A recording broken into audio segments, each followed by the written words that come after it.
Assalamualaikum warahmatullahi wabarakatuh. Perkenalkan, nama saya Muhammad Akbar Hidayatullah, mahasiswa baru program studi pendidikan guru Madrasah Ibtidaiyah Fakultas Ilmu Tarbiyah dan Keguruan.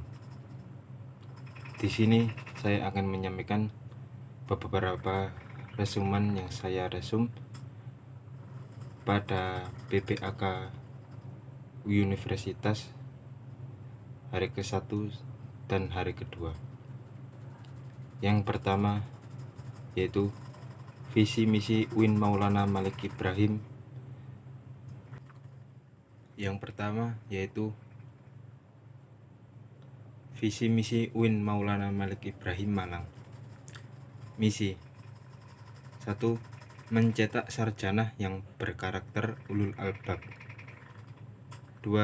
Menghasilkan sains, teknologi, seni yang relevan dan berdaya saing tinggi. Adapun visinya yaitu terwujudnya pendidikan tinggi integratif dalam memadukan sains dan Islam yang bereputasi internasional. Integrasi keilmuan adalah memadukan antara sains dan Islam. Kalau integrasi kelembagaan adalah memadukan pendidikan tinggi dan pesantren untuk membentuk karakter mahasiswa.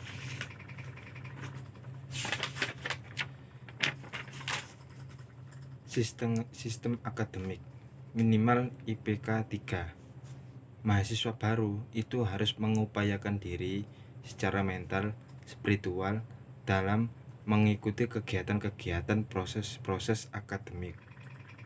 Kurang lebih ada 150 sampai 160 yang harus diselesaikan. Yang kedua, penelitian skripsi. Ketiga, tugas akhir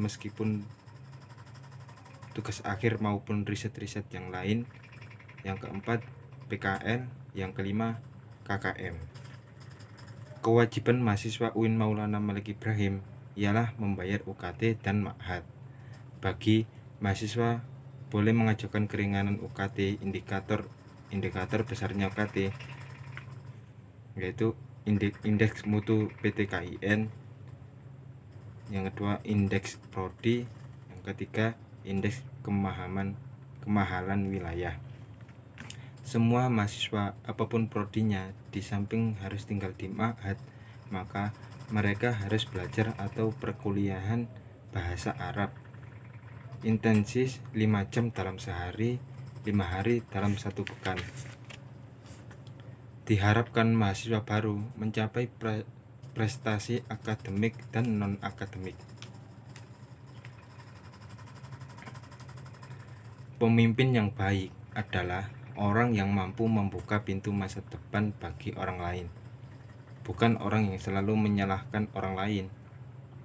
Pemimpin masa depan adalah orang yang mampu membesarkan alma maternya dengan prestasi-prestasinya. Ada kesempatan bagi mahasiswa mempunyai IPK 35, maka bisa melanjutkan ke S2. Layanan fisik, layanan perpustakaan telah menyediakan bagi mahasiswa yang ingin belajar sendiri yang berada di lantai 2. Bagi yang ingin berdiskusi berada di lantai 1. Buku-buku yang dapat dipinjam berada di lantai 3. Buku referensi dan tugas akhir yang bisa di tempat berada di lantai 2. Layanan sirkulasi, layanan pinjaman di lantai 1, layanan pengembalian di lantai 3, syarat membawa KTM. Cara mengakses database jurnal elektronik dari rumah. 1. Aktifkan email universitas melalui Syakat. Yang kedua, mengisi formulir dengan menggunakan email universitas. Yang ketiga, Springer. Yang keempat, Imral. Yang kelima, IF LA Jurnal. Kirim permohonan via email ke Anestidian A Win Malang Ajib.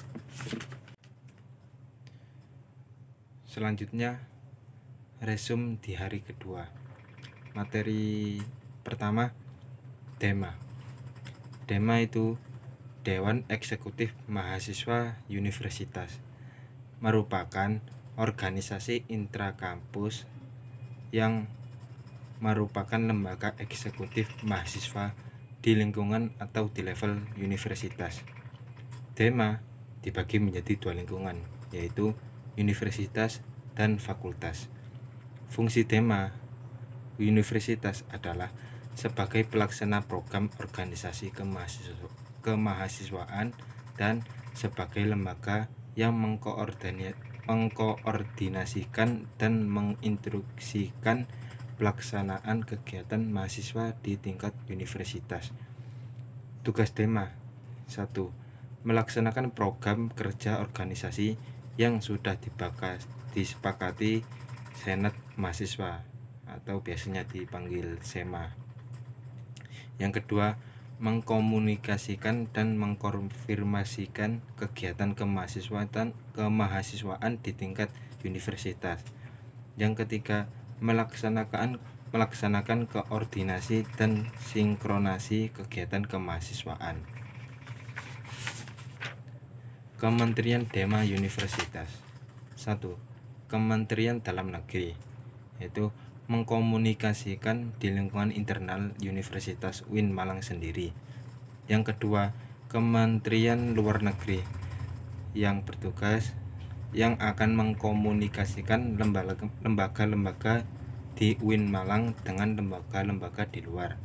Yang ketiga, Kementerian Sosial, Hukum, dan Politik, pengembangan ataupun kekajian terkait isu-isu yang berkaitan dengan sosial, hukum, dan politik. Yang keempat, Kementerian Agama, yang bertugas untuk menyatukan integrasi keilmuan antara sains dan agama. Yang kelima, Kementerian Pengembangan dan Kreativitas, yang bertugas untuk mengembangkan suatu kreativitas mahasiswa. Yang ke-56, yaitu bertugas untuk mensandingkan apa yang dilaksanakan beberapa kegiatan-kegiatan yang telah atau akan dilaksanakan. #DEMA Maliki Sakti. Materi yang kedua, yaitu Senat Mahasiswa, adalah organisasi mahasiswa UIN Malang yang berperan sebagai lembaga legislatif yang mengkoordinasikan denah, UGM, dan HMJ.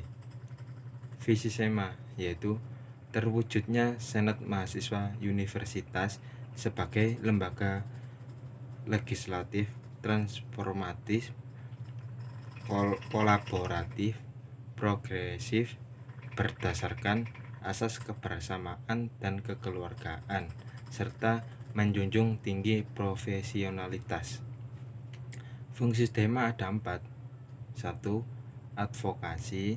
2. Legislasi. 3. Pengawasan. 4. Penganggaran. Tugas SEMA yaitu ada 7. 1. Mengawasi dan mengkontrol DEMA Universitas. Yang kedua, memberikan persetujuan setiap kegiatan yang akan dilaksanakan oleh DEMA Universitas. 3. Memberikan pengesanan setiap laporan pertanggungjawaban setelah selesai agenda tersebut. Keempat, fasilitasi aspirasi mahasiswa UIN Maulana Malik Ibrahim dan menyalurkan kepada pihak-pihak yang bersangkutan. 5. Mengawasi setiap kebijakan dan keputusan yang diambil oleh DEMA Universitas.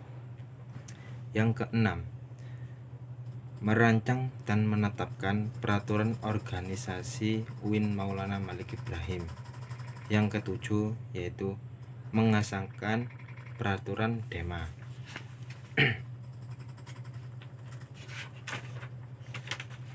ke-8 menjadi mitra kerja DEMA dalam melaksanakan kebijakan organisasi kemahasiswaan. Komisi DEMA ada 4 macam, yaitu 1. Komisi Advokasi dan Hukum, 2. Komisi Organisasi dan Kemahasiswaan, 3. Komisi Administrasi dan Keuangan, keempat, Komisi Informasi dan Komunikasi. Kita lanjut ke materi yang ketiga. Kunci mengendalikan pandemi. 1. Vaksinasi dipercepat untuk health immunity. Yang kedua yaitu disiplin prokes. Dampak terhadap pandemi COVID-19. 1. Sektor ekonomi yang meliputi melemahnya daya beli, hilangnya pekerjaan. 2. Sektor sosial yang meliputi meningkatkannya angka kematian dan meningkatkannya angka kriminalitas. Yang ketiga, sektor pendidikan yang meliputi putus sekolah, anak harus bekerja, korupsi orang tua, dan kekerasan pada anak dan resiko eksternal, penurunan capaian belajar. Kebijakan sektor pendidikan, kita dapat mendapatkan bantuan kuota, bantuan subsidi upah, bantuan UKT, bantuan rumah sakit pendidikan. Pentingnya kolaborasi hexahelix. Model kolaborasi masa depan yang mampu menaikkan kelas sektor ekonomi, pendidikan, dan sektor lainnya. Komunitas ormas, pembisnis, pemerintah, akademis, universitas, partai politik, dan media massa. 3 kekuatan pengubah dunia, yaitu 1. Kemajuan teknologi, 2. Agama, 3. Pasar. Mencerdaskan menyiapkan diri secara intelektual, menguatkan pondasi keagamaan, dan menyiapkan berbagai keahlian generasi muda yang tidak boleh ditawar lagi. Peran dan peluang UIN atau PTKIN. 1. Arus utama pengembangan teknologi digital. 2. Link dan match dengan sektor industri. 3. Menjadi kekuatan socio-teknopreneur. 4. Epicentrum ajaran agama inklusif. Menjadi generasi unggul. 1. Keagungan moral dan spiritual. 2. Gandrung ilmu pengetahuan. 3. Memiliki digital question. 4. Kesalehan peduli sosial. Kita lanjutkan ke materi yang keempat. Moderasi beragama dalam bingkai NKRI. Variety of attribution of to Islam. 2 arus besar. 1. Sunni Islam. 2. Syi'i Islam. Sosiologi labeling Islam or Muslim liberal, sekuler, pragmatis, modernis, tradisionalis, fundamentalitas, ekstremis, dan teroris. The most contemporary labels modern Islam dan Islam Nusantara. What is moderation in Islam? Definisi moderasi secara etimologis, wasiyatiyah berarti jalan tengah, posisi tengah, dan berkeadilan. Secara terminologis, pemahaman atau praktek keagamaan yang menjunjung tinggi kesetaraan, keberagamaan, toleransi, dan berpijak pada prinsip tawazun antara rasio atau logika, teks serta konteks. Dasar teologis Al-Quran Surah Al-Baqarah ayat 143, beberapa hadis dalam Sahih Bukhari, legal opinion of the Jewish and Muslim scholars, context of moderation in Indonesia. Kenapa moderasi relevan dan urgen di Indonesia? Karakter Islam sebagai agama rahmatan lil alamin yang menjunjung tinggi keadaban dan harmoni inter dan antar pemeluk agama. Historias Islam di Indonesia. Karakter masyarakat di Indonesia yang lekat dengan kesantunan. Ideologi bangsa Pancasila dan moto Bhinneka Tunggal Ika. Isu-isu politik yang terkait dengan Timur Tengah dan politik global, baik secara langsung atau tidak, dapat mempengaruhi pemahaman dan sikap keberagamaan masyarakat Indonesia serta mengganggu agenda moderasi Islam seperti konflik Palestina versus Israel, aliansi politik Arab Amerika, oil, political despotism, and hypocrisy. Peran mahasiswa. Mahasiswa harus memerankan diri sebagai agent of change dalam menguatkan dan mendiseminasi agenda moderasi. Yang kedua, mahasiswa harus mengedepankan kepentingan kebangsaan dan keagamaan yang sesuai dengan prinsip moderasi. Yang ketiga, mahasiswa UIN harus cerdas, akademik, religius, dan kebinekaan.